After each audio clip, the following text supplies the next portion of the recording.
Oi, gente, hoje nós estamos aqui com a neuropediatra, doutora Raimunda Varjão, que vai bater um papo com a gente sobre o Abril Azul, que é o mês de alerta, de combate ao transtorno do espectro autista. É um mês de conscientização, na verdade, sobre essa condição, que não é uma doença, né, doutora? Não é uma sobre doença, essa transtorno. condição, sobre esse transtorno. Doutora, seja bem-vinda aqui ao Portal Viver Mais. Obrigado. Vamos lá, eu quero já fazer uma pergunta que eu acho que todos nós gostaríamos de saber. Por que atualmente está cada vez mais frequente o diagnóstico de pessoas com autismo? Sim. O autismo vem aumentando por conta da questão genética, porque 97% é de causa genética, sendo que em torno de 84% é hereditário, herdado dos pais. E o restante, em torno de 13%, já vem de mutações genéticas do próprio indivíduo durante a vida embrionária. Então, esse não é herdado. Então, as mutações, elas são adquiridas ao longo do tempo. E tem os fatores ambientais, que são o uso de medicações durante a gestação, existem uso de substâncias psicoativas e outros fatores. Além disso, temos a questão da mudança dos critérios diagnósticos desde 2013. E os autistas que eram vistos como apenas pessoas esquisitas, você olhava e achava que ele tinha algo estranho, mas ele não se encaixava no diagnóstico. Hoje em dia a gente vê que é o autismo leve. Então o autismo leve não se encaixava nos critérios diagnósticos. E hoje em dia o que a gente vê é muitos adultos serem diagnosticados porque naquele período que ele era criança, ele não se encaixava nos critérios diagnósticos. Então, houve um avanço aí na medicina também para esse diagnóstico? Sim, exatamente. Doutora, a probabilidade, a senhora falou em fatores genéticos. A probabilidade de um pai que tem um filho autista, um pai e uma mãe que tem um filho autista, no segundo filho, esse filho nascer autista também, é grande? Olha, o fator genético é grande, porém não exatamente o autismo, mas outros transtornos ele pode, porque na verdade a herança tem a ver com algum transtorno. O outro pode nascer com TDAH, com TOD, outro transtorno do neurodesenvolvimento, que não seja propriamente o autismo, mas de qualquer forma aumenta a chance de ter uma criança com autismo. Eu não posso deixar de perguntar à neuropediatra, que antigamente estavam falando assim, não pode casar primo com primo, porque senão a criança vai nascer defeituosa. Hoje, como é que é isso? Continua as chances. Quando tem vamos supor, você tem avós que tem alguma patologia, ou numa família de um ou de outro, tem a mesma patologia e eles são da mesma família, então a probabilidade aumenta. Ou se eles forem primos, então é a mesma família. A probabilidade vai aumentar muito mais. Continua para todos os casos, não só para autismo.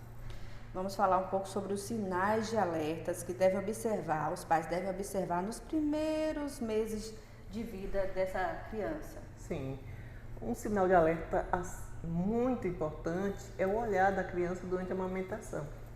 Então, a criança, ela fixa o olhar na mãe enquanto está amamentando. Só que a criança autista, ela não faz isso. Tem que estar atento também à criança com baixa visão. É por isso que precisa de avaliação cada vez que for detectado um sinal desse. Bom, e temos outros sinais. A criança não sorri. Aos 2 meses a criança já sorri, já tem um sorriso social. Ela é estimulada, ela já interage com o adulto. E daí por diante vem o sorriso, o riso, o olhar, o virar com estímulo. Então, as crianças autistas geralmente elas não têm essa interação. Também tem o quê? a criança está com irritabilidade excessiva, a criança com dificuldade para dormir, a criança calma demais, que não chora. Algumas mães chegam assim e dizem: doutora, essa criança não chora nem para comer. Então, já liga o sinal de alerta. E o atraso motor, a criança não pinça, não pega o objeto, não se interessa por brinquedo. E aí, até 1 ano de vida é o sinal mais comum. Tem também os balbucios, que já estão presentes no primeiro ano de vida e as crianças já não têm interesse, que é uma forma de linguagem. Ela já repete, né? Depois de 6 meses de vida, ela faz, aí ela tenta imitar. Então, essa imitação é extremamente importante para o aprendizado. E essa criança não se interessa em imitar. Os outros já olham para você e tenta fazer uma imitação. Então, isso é interação, isso é linguagem. A criança também tem a questão da fala, né, doutora? A fala, depois de 1 ano de vida, em torno de 1 ano de vida, a criança vai falar papá, mamã, e isso geralmente é ausente nas crianças com autismo, e vai aumentando o repertório paulatinamente, e o que a gente vê, algumas crianças chegam a falar e fazer uma regressão aos 18 meses, chegam a falar, ela avançar em várias características, no neurodesenvolvimento e chegar aos 18 meses, que é a fase da poda neuronal, ela perde habilidades e aí ela começa a apresentar caracteres mais proeminentes em relação ao autismo. Essa é a faixa em que a gente mais recebe crianças, em torno de 18 a 24 meses, com as características mais evidentes. Em que momento os profissionais conseguem fechar um diagnóstico de TEA com mais segurança? Pronto, então assim, para ter o diagnóstico de TEA, a gente precisa estar juntando 3 fatores, que é através do manual de transtornos mentais, que é como se fosse uma bíblia nossa. Então a criança precisa ter atraso na comunicação, na interação social e os interesses e restritos, repetitivos, tanto de ações como de comportamento. Então, quando a gente consegue, numa avaliação, estar juntando essas três características, a gente faz a suspeita inicial, o quadro sugestivo, que os pais trazem informações, nós escolhemos informações, observamos a criança, mas de imediato apresentou algum sinal, desde que já bebezinho, já é encaminhado para a intervenção. Esse diagnóstico, ele é multiprofissional ou apenas o neuro diagnosticando já está ok? Pronto. Então, assim, o diagnóstico é feito da seguinte forma. Os pais ou cuidadores levam as informações do que eles perceberam. Às vezes é o pediatra que percebe algum atraso da criança e encaminha, e aí a gente coleta algumas informações dos pais, que é a anamnese, e ao mesmo tempo a gente observa a criança. Então ele é avaliado também no consultório. Então, enquanto a gente está coletando as informações, a gente já está observando. Então, às vezes é a criança que entra e não olha para você, está aqui no colo do pai, em frente para você, e a criança está olhando para a luz. Então, ocorre muitas vezes da gente suspeitar assim que a criança entra, porque o bebê, quando ele entra, ele vai e já procura a face do outro para observar. E geralmente as crianças autistas, elas procuram outra coisa no ambiente, ficam alheias ao ambiente. Então esse contato visual é muito importante. O contato visual é importante. E daí a gente encaminha, com atraso, a gente encaminha para as terapias, né? Isso de bebê ou crianças maiores. E se for uma criança maior que já esteja nas terapias, esteja na escola, que já esteja na escola, a gente pede relatório da escola também, porque a visão do professor também é importante, porque muitas vezes os pais trazem um discurso uma visão deles, do que eles acham que que seja um atraso e talvez não seja. E a gente não observa também no consultório, ou o contrário também ocorre. E a gente pede relatório de escola, e aí vai coletando dados e encaminha para a terapia se a gente detectar algum atraso. Caso aí os terapeutas vão fazer avaliações, né, e observar e vão ao mesmo tempo estimular. E fazem relatórios e trazem de volta. Então a gente coleta relatório de escola, relatório dos terapeutas, observa a criança e pega informações dos pais. Importante. Vamos falar sobre as abordagens terapêuticas hoje para o tratamento. Quais são as mais recomendadas para o autismo, como a ABA, por exemplo? Sim, a ABA é a melhor abordagem para tratar as crianças com autismo. Sempre ABA. Porém, assim, dentro da ABA nós temos Denver, que também é baseado em ABA, mas é uma forma de intervenção precoce nas crianças menores de 5 anos, entre 2 e 4 anos e 11 meses. E é uma abordagem mais intensiva, porque nós temos o que nós chamamos de janela de oportunidades. Então a criança, quanto menor a criança, ela tem uma capacidade maior de aprendizagem. E precisamos aproveitar essa oportunidade para estimular a criança ao máximo e ela ter um bom desenvolvimento. Quando a criança recebe intervenção muito precoce, são os estudos que mostram,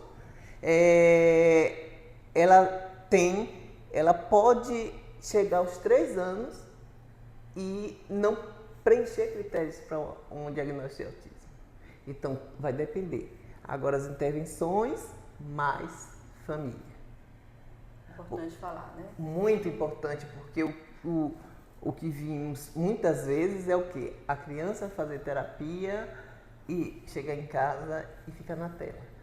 Então, os pais precisam abraçar essa causa e manter os aprendizados das terapias.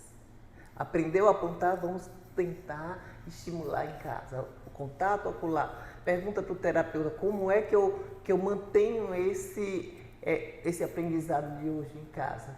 Porque o aprendizado precisa ser repetido. Então, quanto mais a gente repete a estimulação, melhores os resultados.